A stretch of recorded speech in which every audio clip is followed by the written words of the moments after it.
Bon, je viens juste de commencer ça, et autant vous dire que ma productivité livresque risque d'en pâtir. Et salut à vous, j'espère que vous allez bien, moi ça va plutôt bien. Aujourd'hui j'avais envie de vous faire une petite vidéo, pas trop longue j'espère. J'avais envie de vous faire un petit book haul parce que ça fait genre des mois que j'ai pas fait de book haul. Je suis allé voir sur ma chaîne et je crois que le dernier date de genre fin novembre, début décembre. Et après 6 mois, je me suis dit que j'avais certainement quelques nouveautés que je ne vous avais pas encore montrées en vidéo. Et donc c'est le moment de se rattraper. Alors autant vous dire qu'il va y avoir pas mal de diversité au niveau de mes nouvelles acquisitions parce que j'ai acheté très peu de livres ces derniers temps. Je vous l'ai déjà dit, mais j'essaye un peu de sortir de cette spirale d'achat compulsive et j'essaye de lire ce que j'ai déjà. Mais voilà, de temps en temps je craque. À côté de ça, je reçois de temps en temps quelques services presse. Et ces derniers temps, on m'a aussi prêté quelques livres, et donc je vais vous montrer tout ça. On va commencer par les services presse que j'ai reçus. Alors dernièrement, j'ai reçu La Cité de l'Orque de Sam J. Miller, édité chez Albin Michel Imaginaire. Et le livre nous plonge en plein 22e siècle, dans un monde ravagé par les catastrophes climatiques. Et on va se retrouver sur Kanak, qui est une plateforme hyper peuplée en fait. Et sur cette plateforme, du jour au lendemain, va arriver une jeune femme accompagnée d'un ours polaire et d'un orque, enfin d'une orque. Et c'est à peu près tout ce que je sais sur ce livre. Apparemment, il est très beau, très émouvant et aussi très prenant, mais malheureusement, je n'ai pas encore pris le temps de le lire. J'espère me rattraper très bientôt parce qu'il me donne rudement envie. Focus, focus. Ensuite, toujours chez Albin Michel Imaginaire, j'ai reçu Terminus de Tom Zveterlich. J'en ai parlé un peu sur Instagram, je ne sais pas si j'en ai déjà parlé sur la chaîne. Mais je l'ai reçu il n'y a pas très longtemps et autant vous dire que le résumé m'a fait genre beaucoup trop envie et donc dès que j'ai eu terminé mon livre en cours, eh bien je me suis jeté tout de suite sur celui-ci. J'en suis aux 3/4 et oh mon dieu c'est beaucoup trop bien. J'ai hâte de vous en parler un peu plus sur la chaîne. Pour vous faire un petit topo, on se retrouve en 1997 au sein du NCIS. Alors non, on parle pas du tout de la série là-dedans. Mais voilà, on se retrouve en plein NCIS où on va suivre une femme qui s'appelle Shannon Moss et qui va essayer de résoudre une enquête. En fait, on a trouvé une famille massacrée et l'aîné de cette famille a disparu. Donc voilà, elle va se lancer à la recherche de cette jeune fille. Sachant qu'en parallèle à ça, on apprend que ça fait des années que le NCIS voyage dans le temps en fait. Ils ont mis au point une technologie pour aller voir les différents futurs possibles.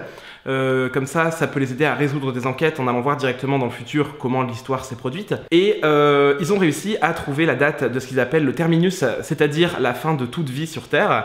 Et au moment de l'extermination de cette famille, on se rend compte que la date du terminus a fait un bond de plusieurs années en avant. Et donc voilà, la fin de toute vie sur Terre se rapproche dangereusement. Et voilà, Shannon Moss va essayer de résoudre tout ça.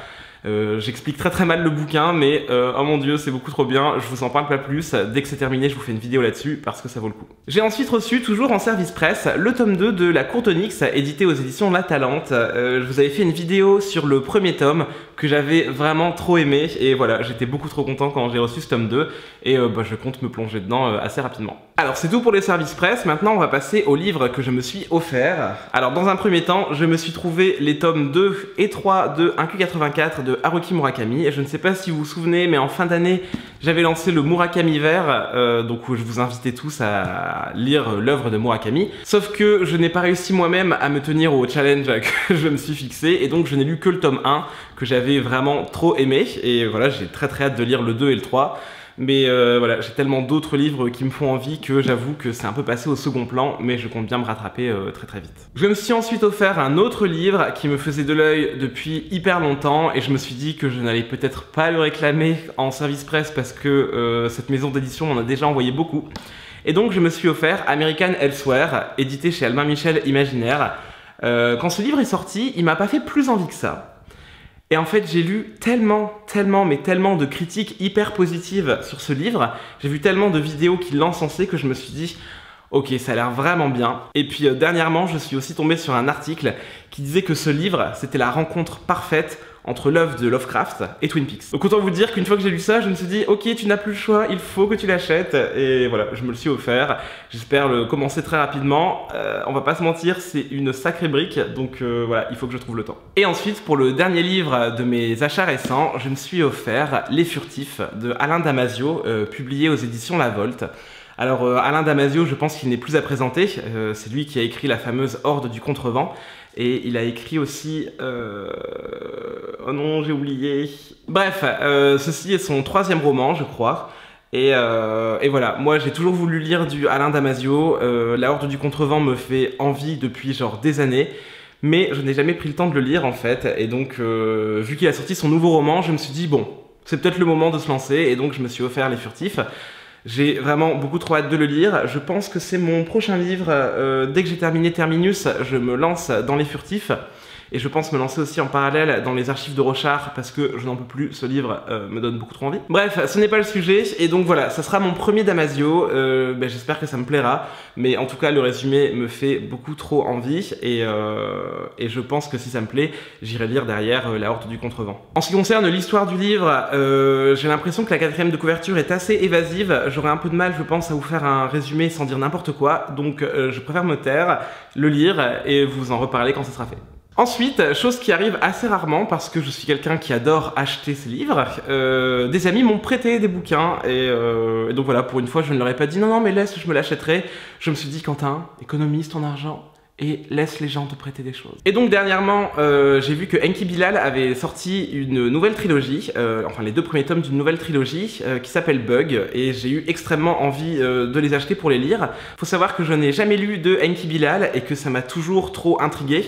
La seule chose que j'ai vue de Enki Bilal, c'est l'adaptation immortelle du livre, enfin de la trilogie de Nicopole. D'ailleurs, à l'époque, j'avais beaucoup aimé ce film, même s'il a été assez critiqué. Bref, et je me suis dit que voilà, il fallait absolument que je lise du Enki Bilal. Je ne sais pas pourquoi, ça m'est venu comme ça en tête et depuis ça m'obsède. Et j'ai un ami qui a les 2 premiers tomes de la trilogie Monstre de Enki Bilal. Donc le premier s'appelle Le Sommeil du Monstre, le 2e tome s'appelle 32 décembre.